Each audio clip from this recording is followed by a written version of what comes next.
There may be many human beings who may not be knowing or having a knowledge of the Quran or the Bible. So how can we decipher which of the two is right or who has copied from whom? The best test is the test of science. If we put these two scriptures to the test of science, we will know the difference of chalk and cheese. When we read superficially, we come to know that the Bible and the Quran are the same. But if we do a research or we analyze it, we come to know that the difference of chalk and cheese. When we read the Bible, it's mentioned in the first book of the Bible, book of Genesis, chapter number 1, that Almighty God, He created the heaven and the earth in 6 days. And these 6 days are 24 hours days, mentioned in the Bible. The Quran too speaks about the creation of the universe and says Almighty God has created the heaven and the earth in 6 ayams. Ayam is plural of yom. One of the meaning of yom is a 24-hour day, but the other Arabic meaning of yom is a long period, an epoch. Today scientists, they say that our universe was created in billions of years. So to say it was created in 6 24-hour days is wrong. But the scientists have got no objection with the Quran when the Quran says the heaven and the earth were created in 6 ayams. That is 6 long periods, without defining them to be restricted 24 hours.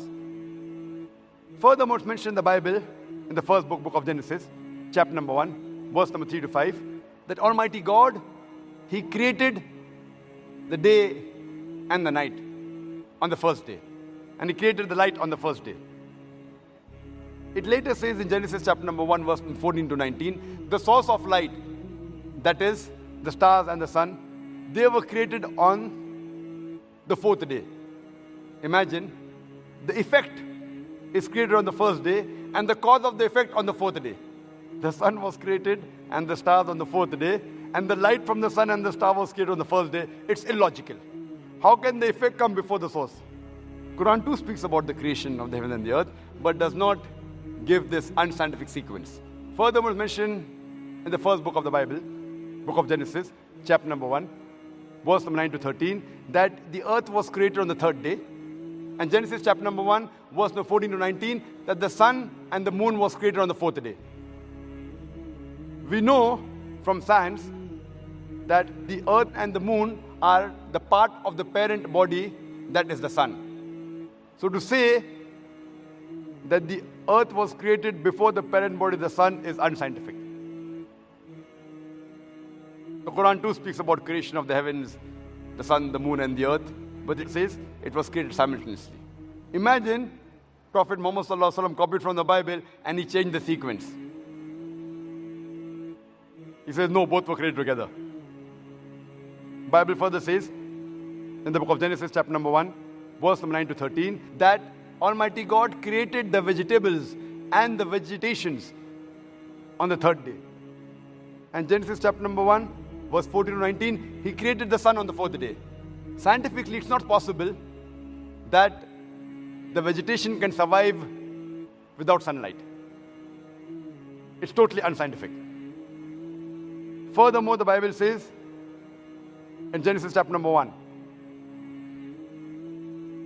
verse number 16, that Almighty God created 2 great lights. The greater light, the sun, to rule the day, and the lesser light, the moon, to rule the night. So the Bible says the light of the sun as well as the light of the moon is its own light. The Bible says the light of the moon has its own light. But the Quran says in Surah Furqan, chapter number 25, verse number 61, the light of the moon is not its own light, it's a reflected light. So imagine the Prophet copied from the Bible and he made corrections. Not the own light, it is a reflected light. It's not humanly possible. Only one who has this knowledge is Almighty God.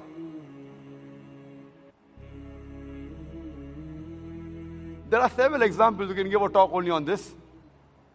And I had a debate with Dr. William Campbell on the topic, the Quran and the Bible in the light of science. And there, I've mentioned many unscientific points mentioned in the Bible. Time does not permit me to go into details. The various unscientific things mentioned in the Bible, which is not mentioned in the Quran. For example, according to the Bible, Adam, peace be upon him, he came into existence about 5,800 years before. Science tells us that the human beings came into existence millions of years before. The Quran too speaks about Adam salam, but does not give a date. The Bible says in Genesis, chapter number 6, 7, as well as 8, about Noah and the flood. And it says that the full world was submerged underwater. At the time of Noah, that is approximately 21st, 22nd century BC. Quran too speaks about Noah salam, but it does not give it a date. It even speaks about the flood, but it says it was a localized flood. Only it flooded the Ummah, the people of Noah salam, not the full world. Today, archaeological evidence shows us that the 11th dynasty of Egypt, as well as the 3rd dynasty of Babylon, they existed without interruption since the 21st, 22nd century BC. So archaeological evidence says that what is mentioned in the Bible is totally wrong. There are various examples, we can give hundreds. Time does not permit. So surely, this Quran has not been copied from the Bible. Neither it has been forged. As mentioned in the Quran in Surah Sajda, chapter number 32, verse number 1 and 2. It says that, do they say he forged it? Nay, it is the truth from the Lord, so that he may give admonition to the people to whom no warner has come in the past. So surely, we can undoubtedly say that neither Prophet Muhammad, peace be upon the author of the Quran, neither did he copy or plagiarize or learn it from any other source.